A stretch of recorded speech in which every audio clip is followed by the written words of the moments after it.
Human male reproductive system ये एक organ system है।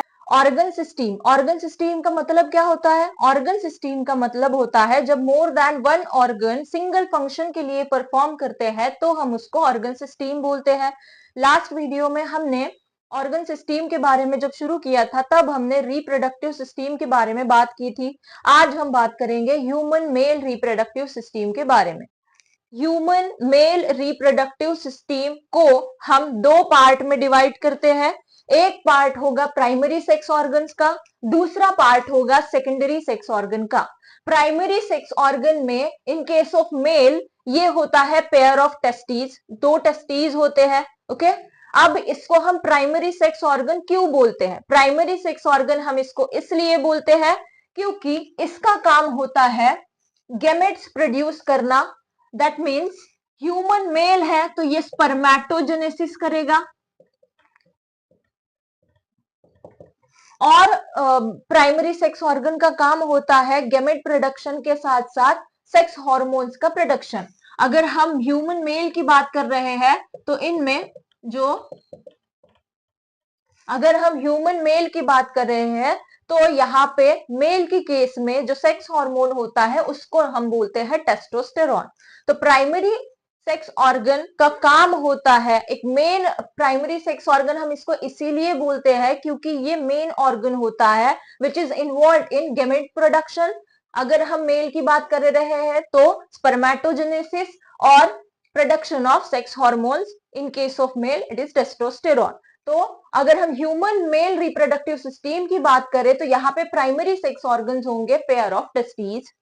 इन case of secondary sex organ के बारे में जब हम बात करते हैं तो ये रिप्रोडक्शन में हेल्प करेंगे। जैसे कि सेकेंडरी सेक्स ऑर्गन में सबसे पहले आता है एक्सेसरी डक्ट्स। एक्सेसरी डक्ट्स का मतलब होता है यहाँ पे ये जो डक्ट्स होंगी ये डक्ट्स है, ट्यूब्स है, ये हेल्प करेगी स्पर्म जो प्रोड्यूस हुआ है टेस्टीज में उसको ये लेकर जाएगी टू यूरेथ्रा।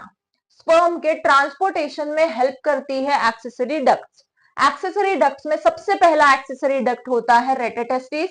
रेटेटेस्टिस के बाद vasa efferentia, then epididymis, then vasa deferens and then ejaculatory duct. और फाइनली जो स्पर्म है जो टेस्टीज में बना था वो टेस्टीज से इस एक्सेसरी डक्ट्स के थ्रू यूरेथ्रा में पहुंचेगा। उसके बाद एक्सेसरी ग्लैंड्स। अगर हम एक्सेसरी ग्लैंड्स की बात करें मेल की केस में, मेल रिप्रोडक्टिव सिस्टम की केस में, तो there are three types of accessory glands. Accessory glands जो होती है ये सीमेन प्रोडक्शन में कंट्रीब्यूट करती है। यहाँ पे तीन एक्सेसरी ग्लैंड्स होंगे, प्रोस्टेट ग्लैंड, सेमाइनल वेसिकल और काउपर्स ग्लैंड। प्रोस्टेट ग्लैंड जो होती है वो सिंगल ग्लैंड होंगी। Seminal vesicle and Cowper's gland जो होते हैं वो पेयर्ड होंगे। काउपर्स ग्लैंड को हम बल्बो यूरेथ्रल ग्लैंड भी बोलते हैं। उसके बाद एक्सटर्नल जेनिटालिया। एक्सटर्नल जेनिटालिया हम इसीलिए बोलते हैं इसे क्योंकि ये बॉडी के एक्सटर्नल पार्ट में प्रेजेंट होगा, एब्डोमेन के नीचे प्रेजेंट होगा। एक्सटर्नल जेनिटालिया में दो स्ट्रक्चर आएंगे, पेनिस एंड स्क्रोटम। पेनिस जो होता है ये एक कॉपुलेटरी ऑर्गन होता है, ये इंसेमिनेशन में हेल्प करेगा। इंसेमिनेशन का मतलब होता है transfer of sperm from male reproductive system to female reproductive tract, इसे हम इंसेमिनेशन बोलेंगे। तो पेनिस जो होता है वो इंसेमिनेशन में हेल्प करता है। स्क्रोटम एक सैक लाइक स्ट्रक्चर होता है जिसके अंदर टेस्टीज प्रेजेंट होती है। स्क्रोटम हेल्प करता है टेस्टीज का टेम्परेचर मेंटेन करने में फॉर स्पर्मेटोजेनेसिस। तो ये है mail reproductive system in human. Thank you.